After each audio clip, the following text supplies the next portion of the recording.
بسم اللہ الرحمن الرحیم۔ السلام علیکم ورحمۃ اللہ وبرکاتہ۔ معزز سامعین کرام، آج جو ہم آپ کے سامنے حاضر ہوئے ہیں یہ رب رحمان کے پیارے کلام قرآن مجید کی ایک سورت کا عمل لے کر حاضر ہوئے ہیں۔ اس کے ساتھ اللہ تبارک و تعالی کے پیارے ناموں میں سے ایک خاص نام کا ورد لے کر حاضر ہوئے ہیں، اور قرآن پاک کے دل سورہ یاسین، اور سورہ یاسین کا دل ایک آیت ہے، اس آیت کا عمل لے کر ہم آپ کی خدمت میں حاضر ہوئے ہیں۔ معزز سامعین کرام، اگر آپ اس قرآن پاک کی اس سورت کا ورد کر لیں گے اور رب رحمان کے پیارے ناموں میں سے اس نام کا عمل کر لیں گے اور قرآن پاک کی آیات میں سے اس آیت کا ورد کر لیں گے، تو پھر اللہ سبحانہ و تعالی آپ کی مشکلات کو دور کر دے گا، آپ کی تکالیف کو دور کر دے گا، آپ کی مصیبتوں کو دور کر دے گا، آپ کی تکالیفیں ختم ہو جائیں گی۔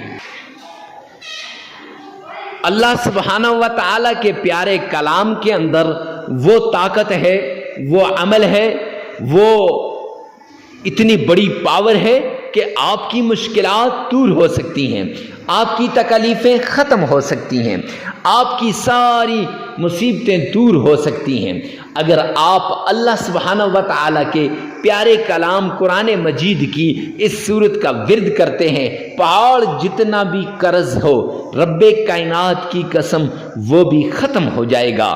اگر آپ پر بڑی سی بڑی مشکل آئی ہو تو آپ رب رحمان کی اس پیارے کلام کی اس سورت کو اس طریقے سے پڑھیں گے جیسے ہم آپ کو بتائیں گے، تو انشاءاللہ آپ کی ساری مصیبتیں دور ہو جائیں گی، ساری تکالیفیں ختم ہو جائیں گی۔ معزز سامعین کرام، اگر آپ نے سورۃ الکوثر کے فضائل، برکات، انوارات، کرشمات دیکھنے ہیں تو آپ سیدھا جائیں اور قرآن پاک کی کوئی بھی تفسیر اٹھا کر اس میں دیکھ لیں، انشاءاللہ آپ کو اس کی کرشمات، فوائد اور برکات اور انوارات کا پتہ چل جائے گا۔ معزز سامعین کرام، اللہ سبحانہ و تعالیٰ کے اس پیارے نام کی اگر آپ نے فوائد دیکھنے ہیں تو جا کے دیکھ لیجئے، یا سورہ یاسین کے فوائد دیکھنے ہیں تو دیکھ لیں۔ اگر میں یہاں بیان کرنا شروع کر دوں ویڈیو بہت لمبی ہو جائے گی۔ میرے پاس اکثر لوگ آتے ہیں، کہتے ہیں حضرت ہم نے یہ عمل کیا، وہ فلاں نے بھی کیا، میں نے بھی کیا، اس کو تو اثر انداز ہو گیا، اس کا تو کام ہو گیا، میرا کام نہیں ہوا۔ میں ان سے ایک ہی سوال کرتا ہوں، ایک ہی بات کرتا ہوں کہ آپ نے صحیح طریقے سے نہ وظیفے کو سنا ہوگا، نہ پھر صحیح طریقے سے کیا ہوگا، نہیں تو یہ ہو ہی نہیں سکتا کہ وظیفہ کیا جائے، اللہ کے قرآن کا عمل کیا جائے، اللہ کے ناموں کا ورد کیا جائے، اور پھر آپ کا یہ جو ورد ہے یہ پھر آپ کی مشکلات کو دور نہ کر سکے، آپ کی تکالیف کو ختم نہ کر سکے، آپ کی مصیبتوں کو ختم نہ کر سکے، ایسا نہیں ہو سکتا۔ اس لیے معزز سامعین کرام، آئیے جلدی کیجئے، قرآن پاک کی اس سورت کا ورد کیجئے، اللہ سبحانہ و تعالیٰ کے پیارے نام کا عمل کیجئے، اور اللہ سبحانہ و تعالیٰ کی پیارے کلام کا ورد کیجئے، اپنی مشکلات کو ختم کرنے کے لیے، اپنی تکالیفوں کو دور کرنے کے لیے، اپنی مصیبتوں کو ختم کرنے کے لیے۔ تو اب چلتے ہیں ان شرائط کی طرف جن شرائط کی وجہ سے وظائف قبول ہوتے ہیں، دعائیں قبول ہوتی ہیں اور عبادات قبول ہوتی ہیں۔ ایک ایک کر کے آپ نے سننا ہے، سکپ نہیں کرنا، آخر تک سنیے گا۔ شرائط میں سب سے پہلی شرط، اللہ سبحانہ و تعالیٰ کے حضور آپ نے حلال کمانا ہے، حلال کھانا ہے، حلال پہننا ہے۔ کیوں؟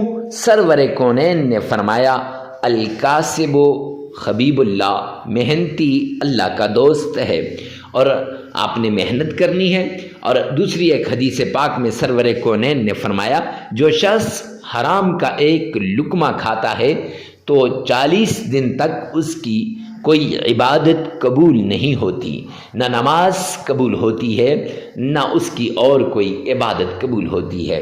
تو تو معزز سامعین کرام، اگر آپ نے حرام کھا لیا تو پھر آپ کی عبادات قبول نہیں ہوں گی، تو وظائف کہاں سے اثر کریں گے؟ تو وہ وظائف کے مؤثر ہونے کے لیے پہلی شرط حلال کمانا، حلال کھانا، حلال پینا اور حلال پہننا ہے۔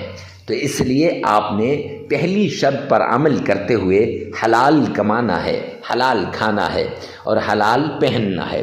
دوسری شرط، آپ نے نماز کی پابندی کرنی ہے، کیوں اللہ کا اعلان ہے قرآن پاک کے اندر، وَمَنْ أَعْرَضَ عَنْ ذِكْرِي فَإِنَّ لَهُ مَعِيشَةً ضَنْكًا، جو میرے سامنے جھکنے سے اعراض کرے گا، جو میری یاد سے غافل ہوگا، جو مجھے یاد نہیں کرے گا، قرآن کی تلاوت نہیں کرے گا، نماز نہیں پڑھے گا، فرمایا فَإِنَّ لَهُ مَعِيشَةً ضَنْكًا، میں اس کی معیشت کو تباہ و برباد کر کے رکھ دوں گا۔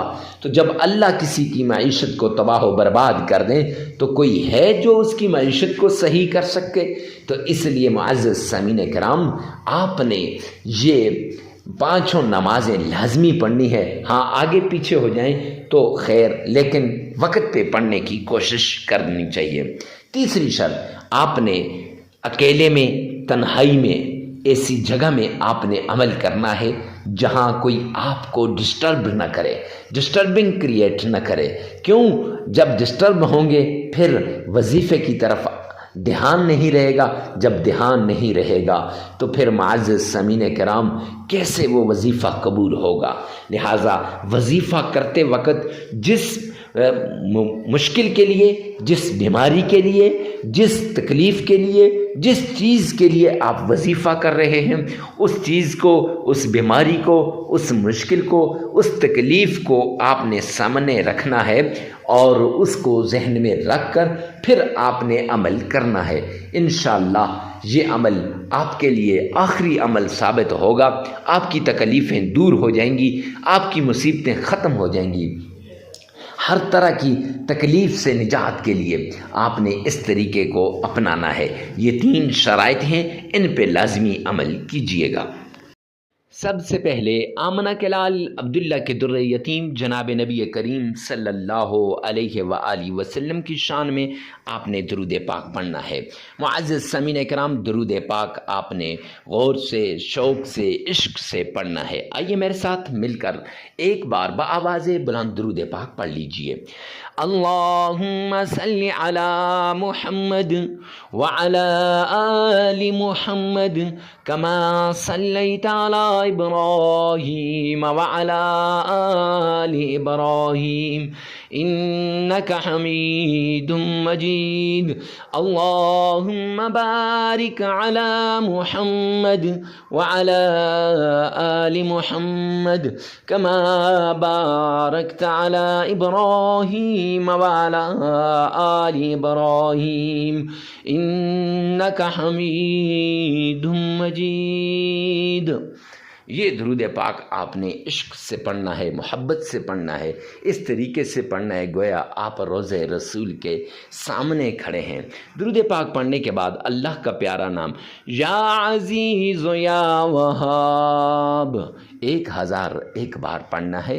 چلتے پھرتے اٹھتے بیٹھتے آپ پڑھ سکتے ہیں، اور اس کے ساتھ آپ نے قرآن پاک کی ایک چھوٹی سی سورت ہے جسے سورہ کوثر کہتے ہیں، اِنَّا أَعْطَيْنَاكَ الْكَوْثَرَ فَصَلِّ لِرَبِّكَ وَانْحَرْ إِنَّ شَانِئَكَ هُوَ الْأَبْتَرُ۔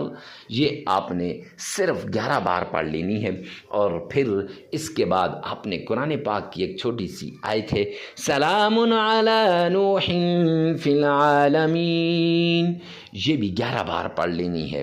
پھر 3 مرتبہ درود پاک پڑھ لینا ہے، عمل مکمل ہو جائے گا۔ یہ وظیفہ آپ نے چلتے پھرتے اٹھتے بیٹھتے کرنا ہے، ہر طرف جاتے ہوئے کر لیں، اور اس وظیفے کو کرنے کے لیے کسی جگہ کی قید نہیں ہے، وقت کی قید نہیں ہے۔ ویڈیو کو ثواب کی نیت سے صدقہ جاریہ سمجھ کر آگے شیئر کرنا مت بھولیے گا۔ اللہ میرا اور آپ کا حامی و ناصر۔